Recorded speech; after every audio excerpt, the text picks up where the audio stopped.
You're on. You got it? Hi. This is Tony Eitharong. I would like to welcome you to Rittenhouse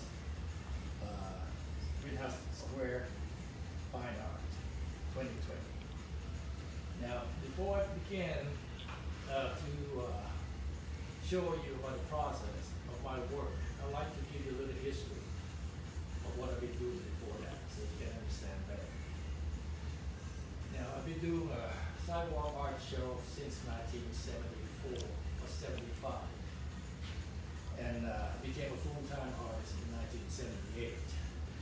But before we, at that time, basically, I was more as a pencil drawing artist, it's a super realist. And I worked with that for the last, for at least about 20 years. I'm going to show you some of this example as we go along, okay? Now, I consider myself a multimedia artist. So not just only painting, where I'm at today with it, but I did a drawing, I did a mixed media, and I do a dry brush drawing. But I consider, I like the large scale work. That's one that I think my expertise is. So anyway, let me show you around my booth actually. So, okay, come on with me. Thank you. This is one of my early work. This dry brush drawing.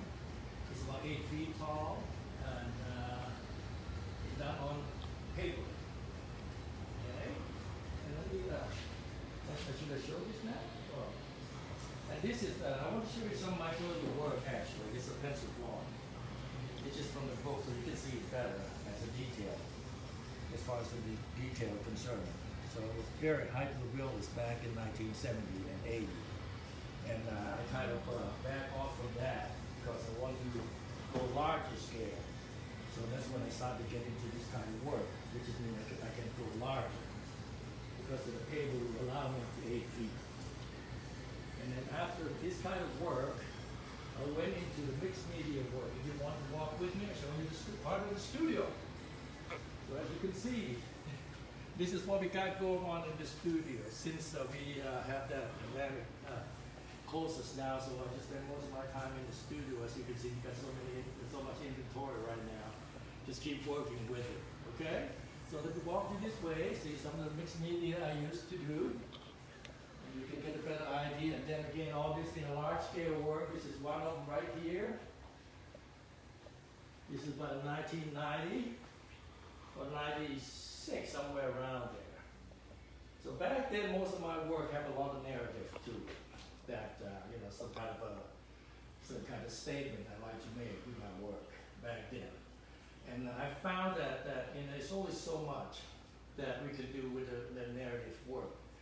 And then it got to the point that I need to change because it kind of you know, like taking a toll on you. Okay, so let me walk you back up this way. Can you see okay? Mm-hmm. Okay. All right, as you can see, that's another mixed media. There's a little bit of newer work right over there.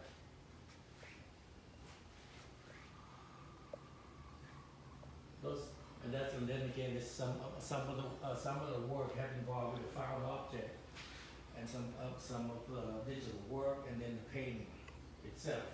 But one thing that's always been there for me since in the 1970s is basically most of my work is done on paper because I like that feeling of the paper because I can touch it and I can feel it better that way. Okay? So we're walking back in the other room. So here we are. This is another process I work with. It's more dry brush drawing, but I do this on pencil, in color. But this is one of those things. I've been working with this thing for a few months, but I never really have a chance to finish it yet. So I just want to show you where we have with this thing. Right here.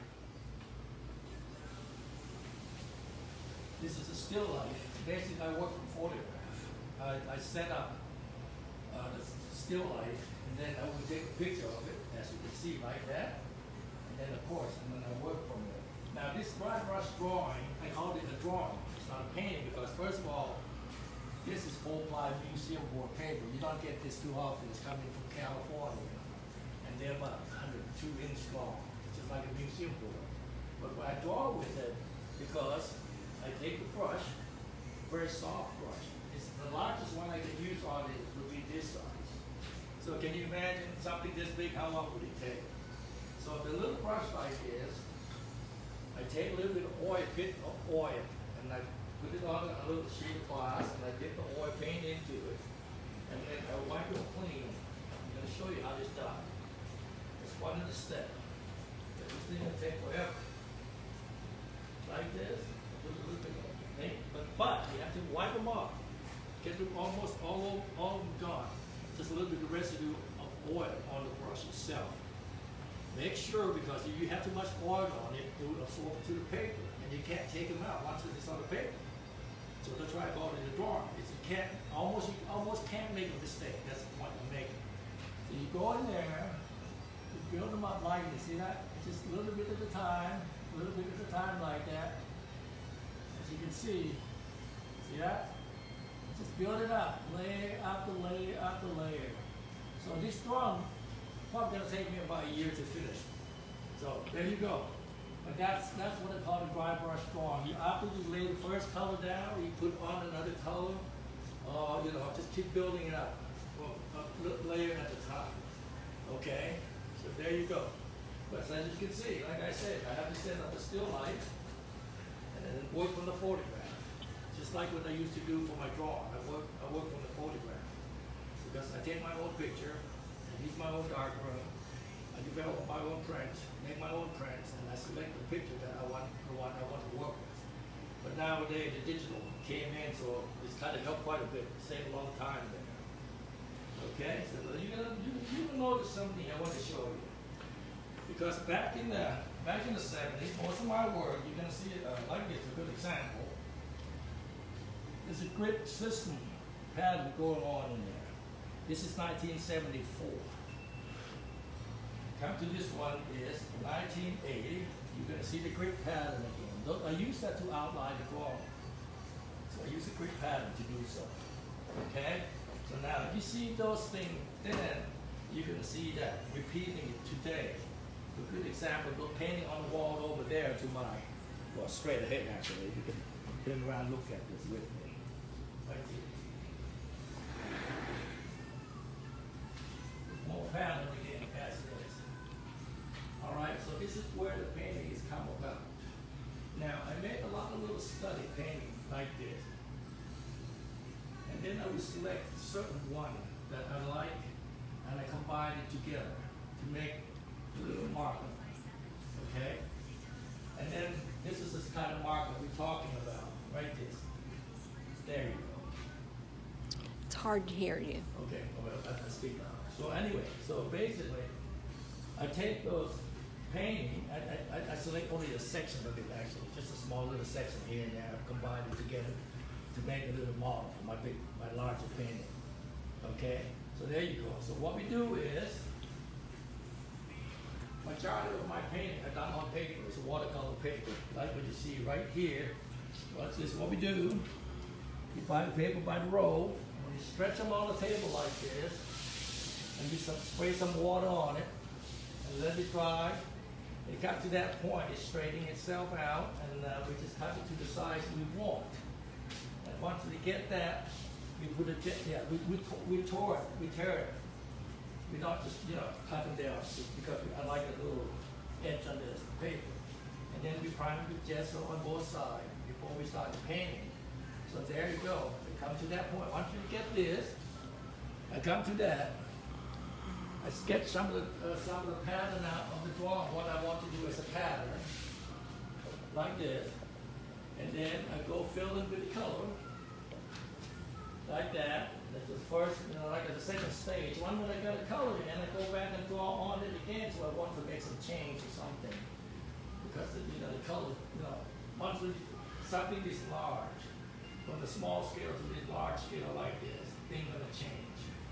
So it doesn't work the same way, when you look small picture and then come to a large scale, there's a lot of area there that you need to make it work. And then same thing, and then this is more, come to the third stage. I started to fill in the color more, but in this one here, I use a small palette knife like this. Basically, that's me, right here. I use that to apply this section, to fill it up, to give a little texture to it. So that's how I'm gonna, show you how it's done. Okay? All right, here we go. It's gonna work on this one here. Remember, this is work on paper. So anyway, so what we're gonna do, we're gonna see if I can get this color right here. That's what we're gonna use. Some more dark green. Make this work. There we go. Okay.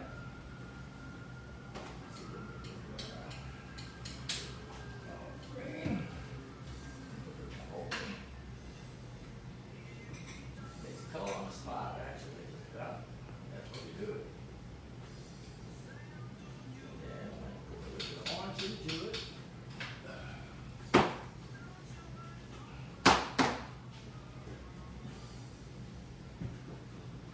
Oh, thank you.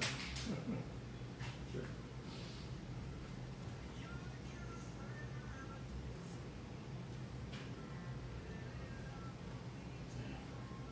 Listen, guys, if you have any questions, you could go ahead and ask. Okay? I'll be glad to answer anything you need to know.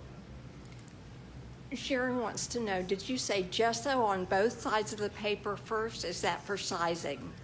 Actually, yes, both of them, right. And then they kind of help the paper lay flat better too. Okay?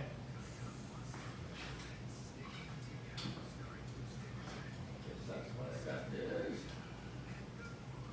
Just go in there with a lot of paint.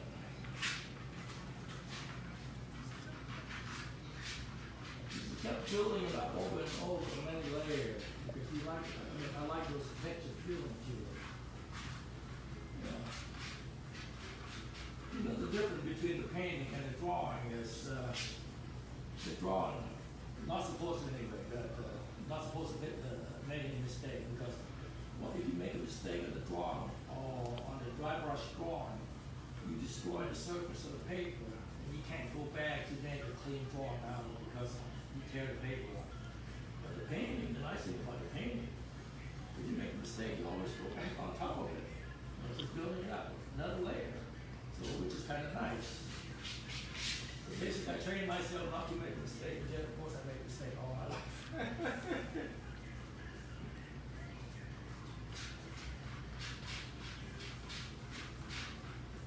So there you go, you try to build it up, layer like that. And then, you see me build this up a little bit more so you can see what I build with this thing.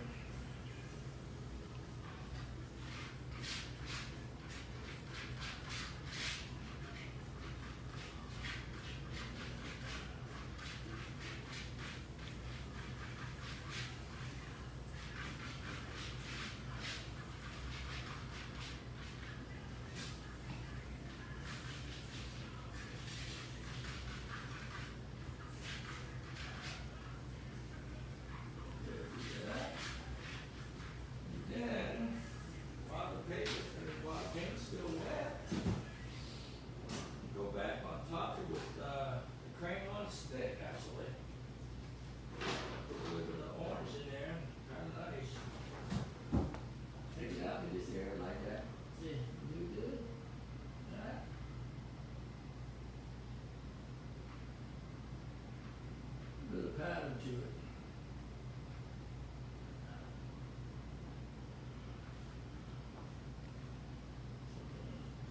Yes. Pattern to it.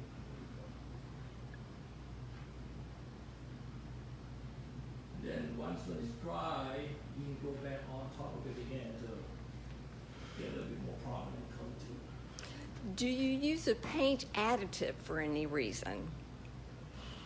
I used modeling paste sometimes to build it up a little bit more, and then again when you use the modeling paste, you kind of think the color down a little bit. But sometimes I use that. Actually, you know what? When I do mixed media, I use a little modeling paste because I prepare the paper first. build up the paper, build up the text of the paper before it all. So, but as far as this painting concerned, nah. Just water, straight water, and well, not use water. Actually, just use water to clean it up. Okay. So that basically that's the beginning of those kind of things. Anyway, you kind of paint it, you know. And what happened is when you work on this in time, you know, once you get all the color laying in there, then it's where the intuitive painting come about. Is you have to, like when you work on, you know that color doesn't match, doesn't mix well with one of the others. I believe that's where the color theories came in the play. That you know, like a marriage of the color, you have to try to understand those. If you some color work one with one or the other, you know, the great Joseph Albers said that. He's a master of the color theories. So sometimes the color will get along with the other, sometimes it won't. That's the best way to put it.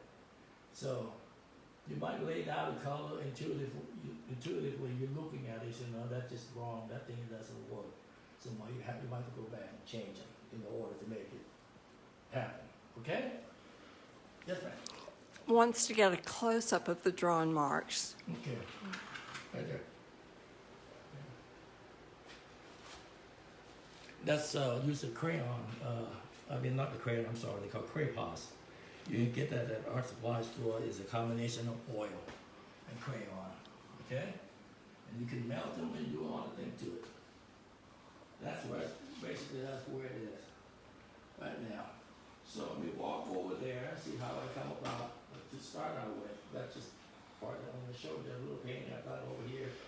You don't mind, so you can get a little how I come up with a marker. Do you have a favorite brand of paint? Actually, we use a lot of U-track. Okay, you know, listen, all of us as an artist, we try to find the cheapest thing we can use, believe me. And U-track used to be one of those cheap paint, but it was such a good quality. But now it gets really expensive, you know. But I found that the thickness of it is really nice. So it's helped a lot when you started building up as a layer like this. So that's my preference. But now I found there's another one coming from California. It's a Nova paint. It's a lot thinner paint, but boy, I tell you what, sure do the color. So it's beautiful. It's definitely a beautiful color to use. Okay. Now we show you this how we do this. Yeah.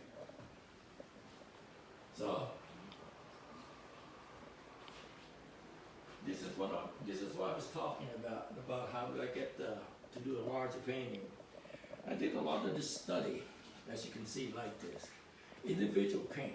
So that when you see the larger format over there with a bunch of little square, that's where it came from. Each one of this, all a little painting. So what we do is, what I do, I said what do we do because I do have a great assistant in the studio and my girlfriend right back there. So anyway, what we do is you know, I take this and I paint it with a knife and brush roll and so forth, and I would take a picture of this. And then just take, like, for a good example, like, look at this. You take a section of that. You crop them down a little bit. It's almost another painting already. And so when you take this, and you combine with another piece, and what do I do with it? I save a lot of this leftover paint on the couch, on my table. And so I can cut them up. You know, I can cut them up in little pieces, and lay it on top of this, sometimes, not all the time, to see how the thing works. And if you don't like certain color, you can, you know, change it. So that's what the intuitively has come about, that you know, you intuit with the color to make things work with one of the others. Okay? Is there any other question you need? Anything I can help you all with? I hope I explained myself clearer. Okay, honey? You want to go back and paint some more? Sure. All right. Now, all right, let me see. Okay, let's see where we're at. That's gonna be, change more color. Got that. Like a matter of fact, sometimes what happened was I had this little bunch of this little whole drawer full of color swatch. I painted a strip of color on paper. I had all of it, so I could use this as a guide on the paper. So what I do, I look at this, I said, you know, what would it look like if I put a little bit of blue up here on this side? You know, it's gonna carry it out the color, or will they use the green? So I think I like the blue better because of pulling it over. So that's what I'm gonna do, put the blue over there. And then as you can see my table here, you can, I'll just show you the table. All this pre-mixed color is all there right here, because I use the same color over and over and over and over many times. And what I would do is that right there, a whole jar full of it. Like I said, we're gonna try this color, see if it's gonna work there. You know, and then again, once when you use this color, it's gonna take time, like about half an hour to dry. Once when it's dry, the color will change a little bit too. So sometimes you have to wait until that part.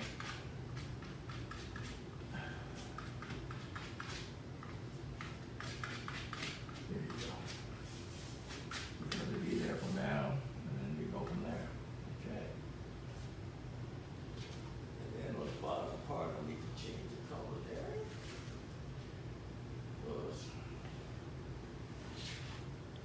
Okay.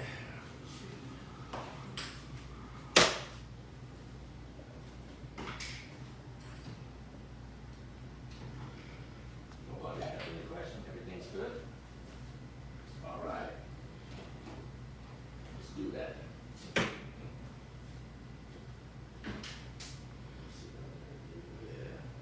color to it.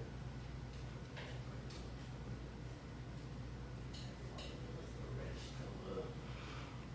The Indian red here.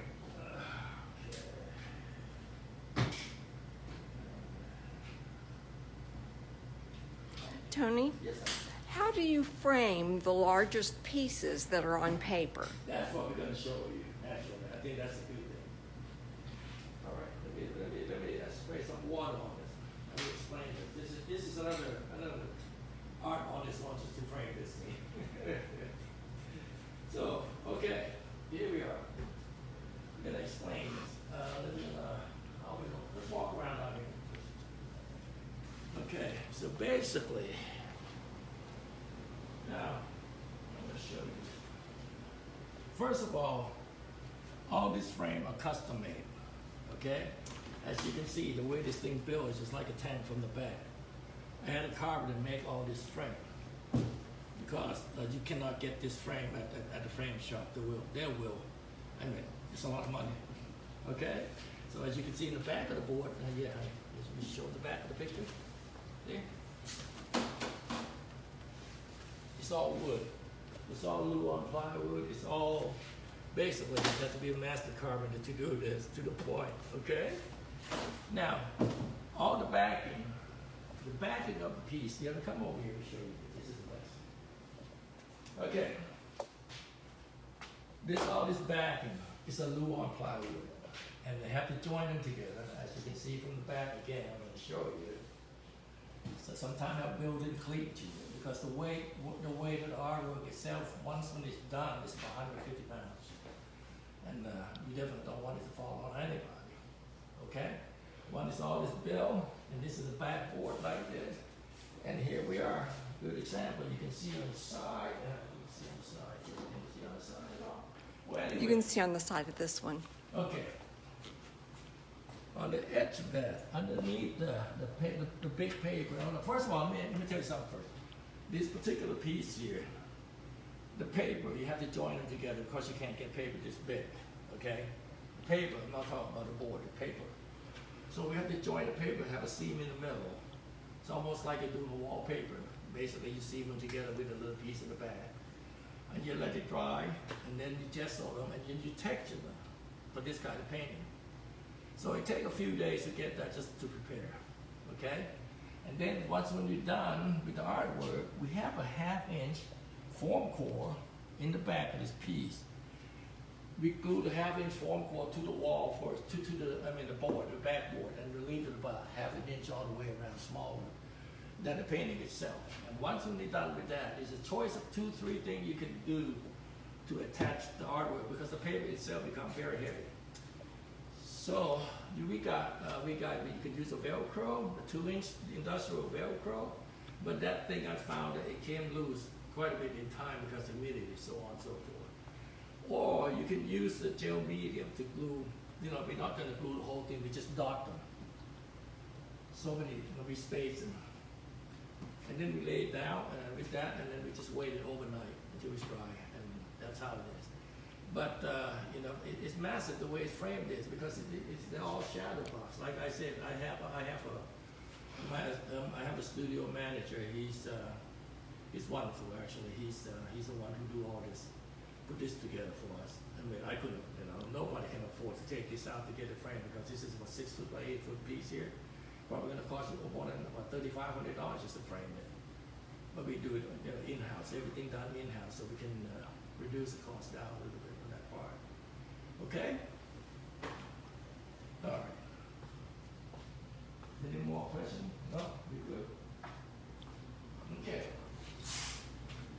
Now, here we go. Let me see that color down there. Ochre. Now, this is the difference. I'm going to show you the difference with the color of the paint. Can you come close? I want to show the difference. Okay. This is U-trap paint. They're really nice and thick. Come in a jar like this. They're on a little bit expensive side now, but contaminate a lot of paint, believe me. I just kind of put it together like that. And sometimes here we use Nova. Nova, so what do I have Nova here? Well, this is Nova like this. This is much thinner, it's a lot more fluid. It's much cheaper. California. So anyway, got this thing here.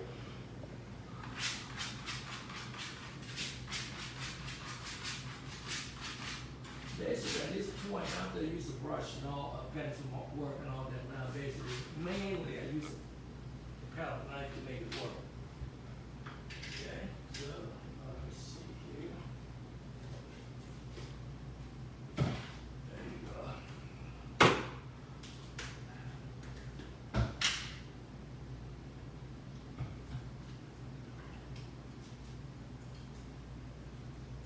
Okay.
Anything else, honey?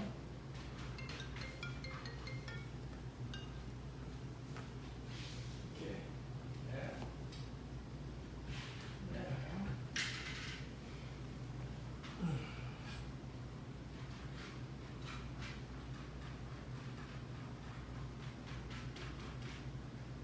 Look like I know what I'm doing here.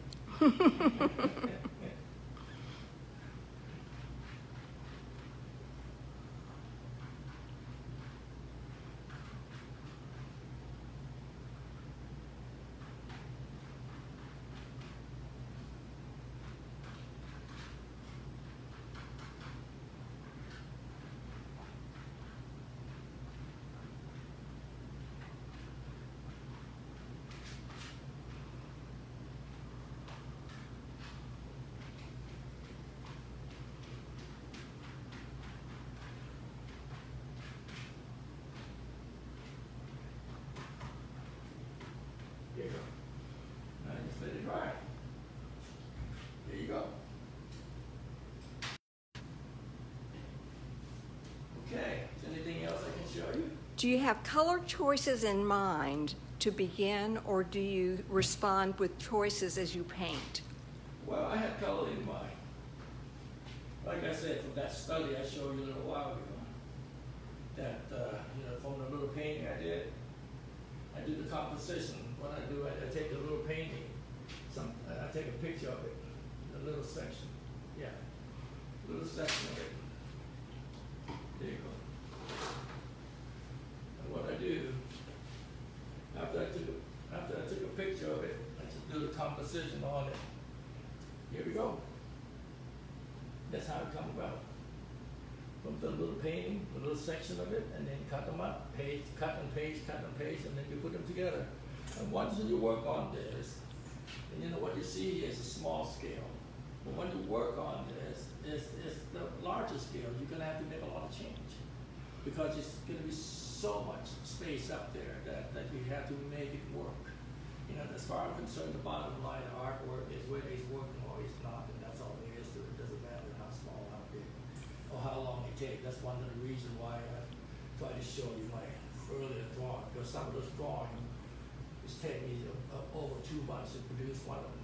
2 months, 3 months. As a matter of fact, I spent almost a whole year in one drawing. But the result at the end, you can look at the drawing as a very technician kind of work, nice, beautiful rendering, and all that, so then look like a photograph. And what good does it do? Unless you create a photograph yourself, that's what I was trying to do by setting up everything on my own. And then I take a picture of it, and then I pick out the one that I feel comfortable or feel good the most before I use them. The same thing with this. It's almost the same thing that you make in this little painting here. You might make hundreds of those. Only a few of them that you're gonna feel that they connect to the point that you can make something larger out of it. So that's one of the reasons why we use all the different color fields in there to make it work together as one piece.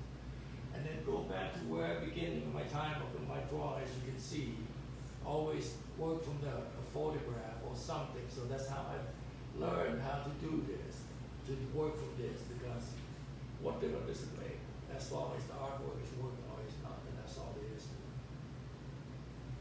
Okay. Thank you. Are we good? Are we still have more time? Oh, You've got 10 minutes. really? Mm-hmm. What am I going to do 10 minutes?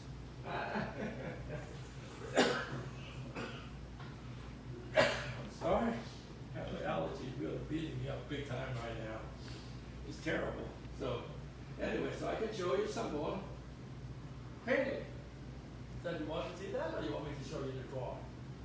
Painting. Painting? Okay, I go with that. Okay. All right, let me see. That's what I had in mind. It's a little bit, needs to be a little darker up there. Okay. Here we go over.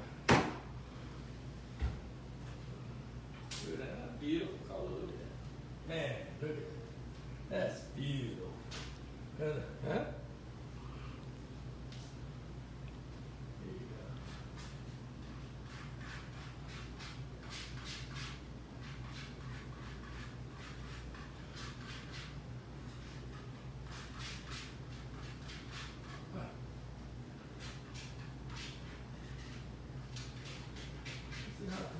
change on this? Man, that's wonderful.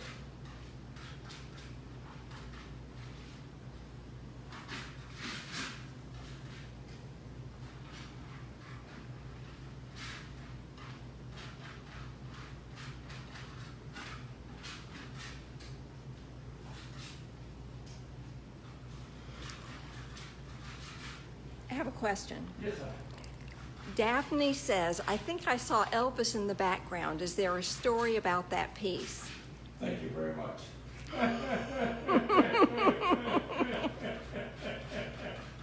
Yeah. Sorry. Well, actually, it is. Yeah, I had I done a piece last year with Elvis in it. That's where the mixed music come about. Okay. Now, listen. Like I said, sometimes I like to make artwork with narrative. Actually, you know what we're going through right now. This 2020 here that I'm working on a piece right now for myself.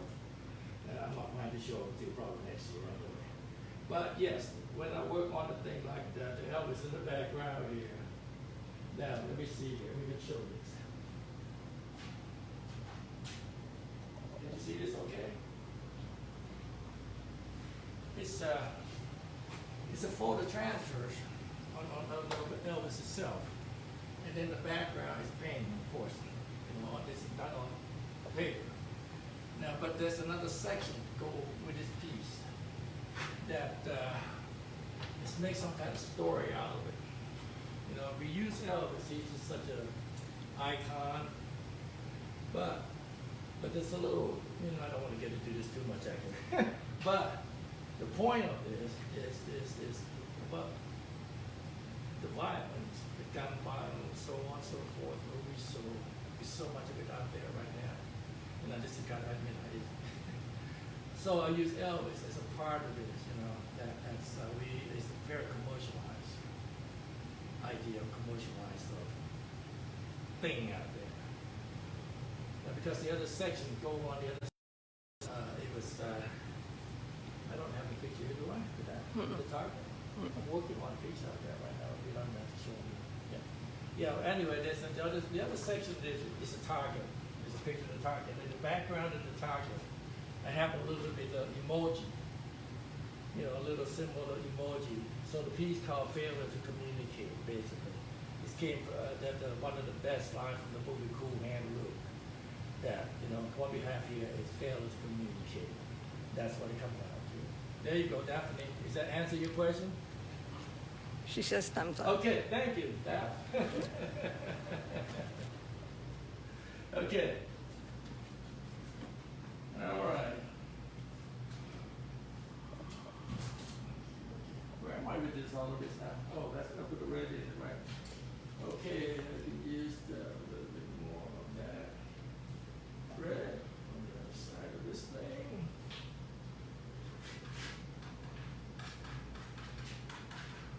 Tony, Yes, sir. What happened? wrap it up. Okay. All right. Well, anyway, where I'm at today is thank you very much for coming to my booth. So, you know, let me kind of spill my beans here about everything. Thank you to Rittenhouse. Thank you very much. Thank you, Rittenhouse Rittenhouse. Arts, Rittenhouse Square Art Show, for put me on to this. Thank you. Hopefully see you next year. Bye.